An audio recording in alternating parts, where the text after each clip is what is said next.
नमस्कार शेतकरी मित्रांनो, जय सद्गुरू मित्रांनो. पीक विम्यासाठी आता अर्ज भरणं सुरू आहे. 30 जुलै आपल्याला शेवटची तारीख दिलेली आहे.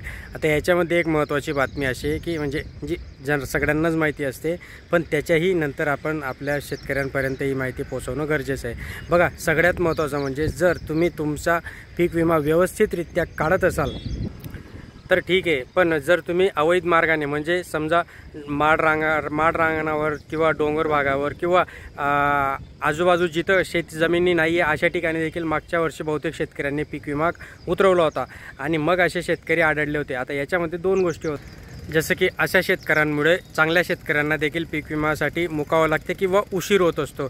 किंवा आता जर अशा शेतकऱ्यांनी पीक विमा काढला तर त्यांचं आधार कार्ड डायरेक्टली ब्लॉक करण्यात येणार आहे. आता आधार कार्ड जर ब्लॉक झालं मित्रांनो, तुम्हाला कुठल्याही योजनेचा तुम्हाला फायदा होणार नाही. PM किसान असो, रेशन असो, इतर सगळ्या ज्या काही योजना आहेत त्या योजनांचा तुम्हाला फायदा घेता येणार नाही. डायरेक्टली आधार कार्ड ते ब्लॉक करणार आहेत. आणि युनिक ID तर हा एकच असतो आणि त्याच युनिक IDवर आजकाल सगळ्या गोष्टी, तुमचे बँकिंगचे व्यवहार, तुमचे योजनांचे पैसे, इतर कुठल्याही योजनांच्या फॅसिलिटी फक्त त्याच्यावरच अवलंबून असतात. त्याच्यामुळे तुम्ही अशी गोष्ट करू नका, बोगस पीक विमा उतरवू नका, जेणेकरून तुमचं आधार कार्ड ब्लॉक होणार नाही. ही माहिती जास्तीत जास्त शेतकऱ्यांपर्यंत पोहोचवा. काही जे शेतकरी असतात ते असे रिकामे कारनामे करत असतात.